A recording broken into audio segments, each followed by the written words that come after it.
Karoline Leavitt walked onto the HBO stage with evidence nobody expected. What happened in the next 30 seconds left Bill Maher speechless and may change political talk shows forever. Nobody expected the interview to be extraordinary. The usual setup, Maher with his smirk, the audience prepped for sharp wit, cameras rolling, lights bright.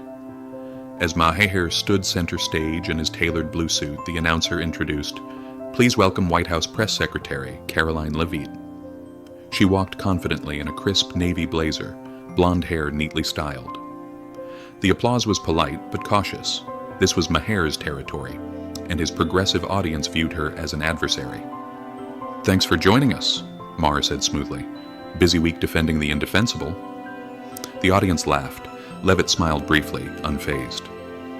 "Actually, Bill, before we start, I want to address something you said at your rally with Pam Bondi last weekend."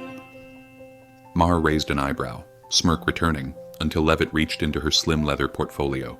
What she pulled out stopped him, and the entire studio cold. For months, Maher had branded himself a political centrist, critiquing both sides and gaining popularity among moderates. But at a recent rally with Pam Bondi, he made what he claimed was a nonpartisan critique of the administration. The media praised him, but Levitt had been watching. At 27, the youngest press secretary in U.S. history, she'd risen fast. Critics called her inexperienced, but they missed her sharp mind and ability to dissect media spin. Tonight, she wasn't here to defend talking points. She was here to reveal contradictions. "You've built your brand as a centrist," she began calmly, "but that's not entirely accurate, is it?" She placed a folder on the table. Maher leaned in, cautious. "I call it like I see it." She quoted him, "I'm just a comedian, looking for truth, not pushing any agenda." Then opened the folder, but private communications tell a different story. The audience leaned forward. Maher's producer moved closer. "What are you implying?" Maher asked. "I'm not implying," Levitt said. "I'm showing." She slid out a printed email. "Sent from your personal account to Pam Bondi 3 weeks before the rally. You wrote, 'We need to coordinate messaging to maximize impact against the administration.'" Gasps. Maher stiffened. "Context matters." "Let's add more context," she said, placing a second document, a text message. "You wrote, 'The key is maintaining public neutrality while pushing the narrative.' My audience trusts me because they think I'm not on a team." A murmur rippled through the audience. "Where did you get these?" Maher asked, voice low. "That's not the question. The question is, are they authentic?" Maher looked at the documents, momentarily silent. An unusual sight. "They're private communications, possibly taken out of context." "They weren't illegally obtained," she replied. "And they're not out of context. I have the full exchanges." Maher's eyes narrowed. "This is a hit job. You've come on my show with selectively edited materials." "Nothing is edited," Levitt said. "But let's move to something that can't be edited."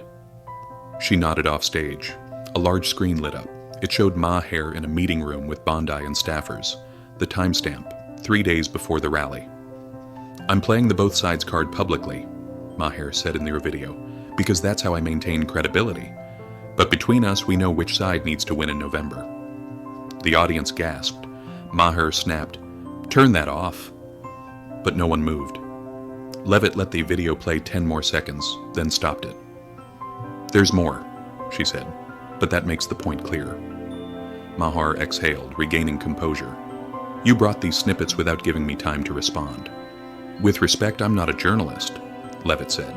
"I'm a press secretary addressing your public claims of neutrality. I'll release the full documents and video."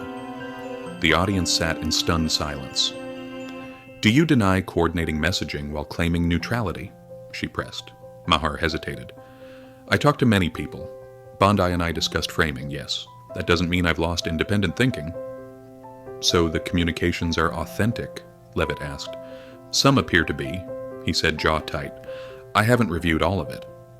Levitt concluded, "You told your audience you were neutral. You told rallygoers you weren't pushing an agenda, but your private strategy says otherwise."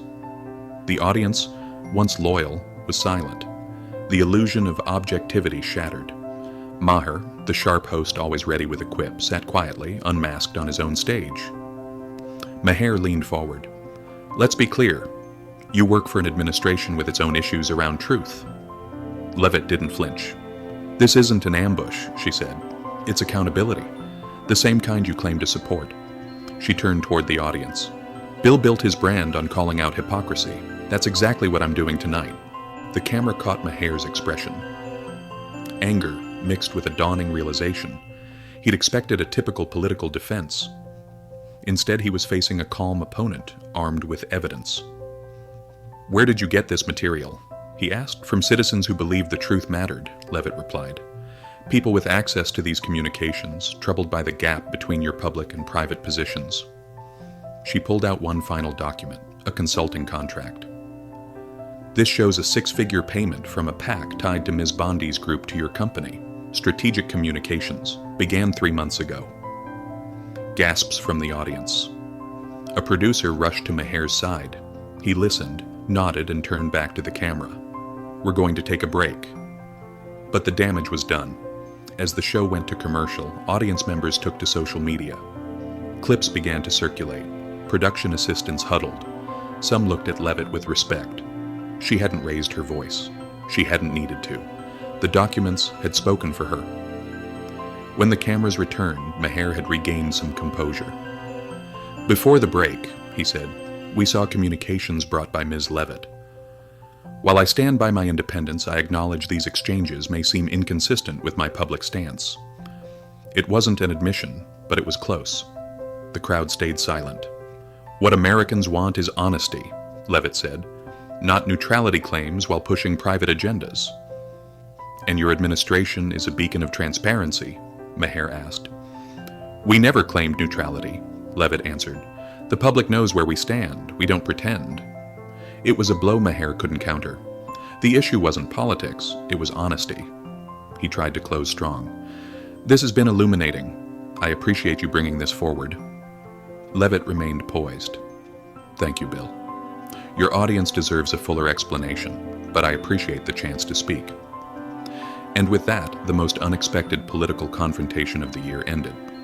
Not with shouting, but with quiet devastation. By the time the broadcast ended, hashtags like Maher exposed and Levitt receipts were trending. A clip of Maher saying, I play both sides publicly to keep credibility, went viral. News networks broke into coverage. CNN, Maher caught in contradiction. Fox, Levitt exposes neutrality, myth. MSNBC, Levitt. Ambushes, Maher commentators and analysts weighed in. Regardless of politics, the takeaway was clear. Maher had been caught pretending neutrality while taking sides. By midnight, 20 million people had seen the clip. YouTube comments read, I've watched Maher for years. Never expected this. HBO called an emergency meeting. PR firms declined to comment. The next day's headlines told the story. Maher's mask slips. New York Times. Levitt's evidence reshapes media trust. Washington Post neutrality crumbles. On air, Variety. At the White House briefing, reporters packed the room. Levitt approached the podium with calm. I didn't go to create a spectacle, she said. I went to correct a misrepresentation. Americans deserve transparency from media figures. Asked about the materials, she was direct. Citizens with legal access shared them. They were authenticated before I presented anything. The fallout rippled beyond Maher. Other commentators issued statements defending their neutrality. Bondi's office denied wrongdoing, but financial records soon confirmed the payments Levitt had exposed. 3 days later, Maher finally posted a statement. I've long called out hypocrisy. Last week I fell short. While some materials lacked context, my private communications didn't align with my public statements. I apologize. HBO announced a hiatus for Real Time. Advertisers pulled out. Levitt's public image shifted overnight, from underestimated rookie to strategic communicator. Clips of the exchange were used in training programs and university courses. 2 weeks later, polls showed Americans more skeptical of so-called neutral media voices. One comment summed it up. I'd rather hear someone admit their bias than pretend they don't have one. 6 months later, a Columbia professor wrote, the Levitt-Maher clash forced a rare reckoning. It wasn't about winning, it was about truth. In political circles, a new term emerged, don't get levited, meaning don't let your private actions contradict your public claims. The real legacy? A reminder that documented truth, real receipts, can still shake the foundations of power.